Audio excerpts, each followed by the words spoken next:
Selamat datang di Fokus Berita minggu ini, saya Selin. Minggu ini kami hadirkan 5 fokus utama. Kenaikan potongan khusus untuk perawatan jangka panjang membantu meringankan beban keluarga. Warga Taiwan yang keliru mengajukan paspor Tiongkok beresiko kehilangan status kewarganegaraan. Aturan baru pengajuan visa AS, wajib membuka akun media sosial, rencana subsidi wisata dalam negeri 2026, dan penurunan suhu mendadak dapat meningkatkan resiko kardiovaskular. Mari kita simak 5 peristiwa kunci minggu ini. Revisi Undang-Undang Pajak Penghasilan. Potongan khusus perawatan jangka panjang dinaikkan menjadi 180.000 NTD. Parlemen Taiwan Legislatif Yuan pada tanggal 9 menyetujui pembacaan ketiga revisi Undang-Undang Pajak Penghasilan yang menaikkan potongan khusus perawatan jangka panjang dari 120.000 NTD menjadi 180.000 NTD per orang per tahun dan berlaku efektif sejak 1 Januari tahun ini. Wajib pajak yang memenuhi syarat dapat menerapkan ketentuan baru ini saat melaporkan pajak penghasilan komprehensif pada Mei tahun depan. Menurut peraturan yang berlaku, wajib pajak pasangan atau anggota keluarga tanggungan yang memenuhi kriteria disabilitas fisik atau mental untuk perawatan jangka panjang sebagaimana diumumkan oleh Kementerian Kesehatan dan Kesejahteraan, serta tidak dibatasi oleh ketentuan pembatasan penghasilan dapat mengajukan potongan pajak ini. Setelah revisi, setiap individu yang memenuhi syarat dapat memperoleh tambahan potongan sebesar 60.000 NTD sehingga lebih meringankan beban pajak keluarga yang membutuhkan perawatan jangka panjang. Kementerian Keuangan memperkirakan dengan diterapkannya kebijakan baru ini, pengurangan pajak tahunan dapat mencapai sekitar 1 miliar NTD dan diperkirakan 350.000 keluarga akan mendapatkan manfaat. Instansi terkait menyatakan sebagai respon terhadap penuaan penduduk dan meningkatkan kebutuhan perawatan jangka panjang, penyesuaian sistem perpajakan untuk mendukung keluarga perawat telah menjadi arah kebijakan yang penting. Tertipu iklan jasa dan mengajukan paspor Tiongkok, imigrasi peringatkan resiko kehilangan status warga Taiwan. Badan Imigrasi Nasional Taiwan mengingatkan bahwa ada beberapa tahun terakhir, sejumlah warga Taiwan yang berpergian ke Tiongkok daratan telah tertipu oleh bujukan pelaku usaha setempat yang mengklaim dapat mengurus visa atau menyediakan layanan jalur cepat. Akibatnya, mereka mengajukan paspor perjalanan perbatasan Tiongkok 1 kali pakai yang pada akhirnya menyebabkan pencabutan pendaftaran kependudukan di Taiwan serta hilangnya status dan hak sebagai warga Taiwan. Badan Imigrasi menegaskan bahwa sesuai dengan peraturan yang berlaku, warga Taiwan dilarang memiliki status kependudukan atau menggunakan paspor Tiongkok di Tiongkok daratan. Pelanggaran terhadap ketentuan tersebut akan langsung mengakibatkan hilangnya status sebagai warga Taiwan. Apabila setelah dilakukan pelaporan dan verifikasi ditemukan adanya pendaftaran kependudukan di Tiongkok atau kepemilikan paspor, kartu identitas, maupun izin tinggal Tiongkok, Badan Imigrasi akan memberitahukan instansi catatan sipil untuk mencabut pendaftaran kependudukan di Taiwan sesuai hukum. Selain itu, peraturan terkait pemulihan status Taiwan telah direvisi dan mulai berlaku sejak November tahun lalu dengan standar pemeriksaan yang lebih ketat sehingga status tidak dapat dipulihkan hanya dengan pengajuan permohonan. Oleh karena itu, warga diimbau agar tidak tergiur kemudahan sesaat saat kepergian ke Tiongkok daratan demi menghindari resiko kehilangan status dan hal yang tidak dapat dipulihkan. Aturan baru pengajuan visa AS mulai 15 Desember wajib membuka akun media sosial. Prosedur pengajuan visa Amerika Serikat akan mengalami penyesuaian baru. Menurut American Institute in Taiwan, AIT, mulai 15 Desember, permohonan visa H1B, H4, F, M, dan J diwajibkan mengatur akun media sosial pribadi mereka menjadi publik guna mendukung proses pemeriksaan latar belakang yang diperlukan.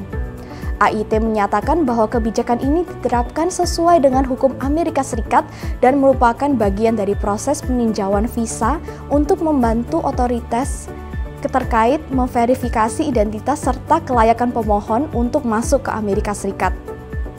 Ketentuan ini mencakup visa kerja profesional H1B, visa tanggungan H4, serta visa pelajar dan program pertukaran F, M, dan J. Pemohon diimbau memastikan akun media sosial yang dilaporkan sesuai dengan penggunaan sebenarnya dan menyesuaikan pengaturan privasi sebelum mengajukan permohonan agar tidak menghambat proses penilaian. AIT juga mengingatkan bahwa penerbitan visa tetap didasarkan pada evaluasi menyeluruh dan seluruh persyaratan yang berlaku harus dipenuhi sesuai pengumuman terbaru. Subsidi wisata 2026 mulai diluncurkan tahun depan. Subsidi menginap di hari kerja hingga 2.000 NTD. Administrasi Pariwisata Taiwan mengumumkan arah kebijakan subsidi wisata domestik tahun 2026 dengan meluncurkan berbagai insentif serta bertahap guna meningkatkan tingkat hunian akomodasi pada hari kerja serta mendorong pariwisata daerah. Subsidi wisata 2026 mulai diluncurkan tahun depan. Subsidi menginap di hari kerja hingga 2.000 NTD. Administrasi Pariwisata Taiwan mengumumkan arah kebijakan subsidi wisata domestik tahun 2026 dengan meluncurkan berbagai insentif serta bertahap guna meningkatkan tingkat hunian akomodasi pada hari kerja serta mendorong pariwisata daerah. Program tahap pertama berupa subsidi menginap ulang tahun direncanakan mulai berlaku pada Januari tahun depan dengan pengundian 1.000 orang per bulan yang masing-masing berhak menerima subsidi penginapan sebesar 1.200 NTD. Selain itu, subsidi menginap pada hari kerja dijadwalkan mulai berlaku pada 1 April tahun depan. Wisatawan yang menginap di akomodasi berizin pada hari Senin hingga Kamis dapat memperoleh subsidi 800 NTD untuk malam pertama dan 1.200 NTD untuk malam kedua dengan total potongan maksimal mencapai 2.000 NTD untuk 2 malam. Setelah menginap, wisatawan juga berkesempatan masuk gratis ke 26 taman hiburan mitra. Administrasi Pariwisata menyampaikan bahwa mekanisme pengajuan subsidi dan langkah-langkah penduduk lainnya masih dalam tahap pembahasan dan rincian lebih lanjut akan diumumkan kepada publik setelah seluruh prosedur administrasi selesai. Masyarakat diimbau untuk terus memantau informasi resmi dan merencanakan perjalanan wisata domestik sejak dini. Penurunan suhu mendadak tingkatkan resiko kardiovaskular. Otoritas Kesehatan ingatkan 4 langkah lindungi jantung. Belakangan ini, suhu udara menurun drastis dan perbedaan antara siang dan malam semakin besar. Cuaca dingin mudah menyebabkan penyempitan pembuluh darah dan peningkatan tekanan darah sehingga meningkatkan resiko serangan jantung dan stroke. Badan Promosi Kesehatan Nasional Taiwan mengingatkan kelompok dengan hipertensi, diabetes, kolesterol tinggi, pasien penyakit kardiovaskular, serta lansia untuk lebih memperhatikan kehangatan tubuh dan menyesuaikan gaya hidup selama musim dingin. Berdasarkan statistik terbaru penyebab kematian, penyakit jantung dan penyakit pembuluh darah otak menempati peringkat kedua dan keempat dari 10 penyebab kematian utama di Taiwan.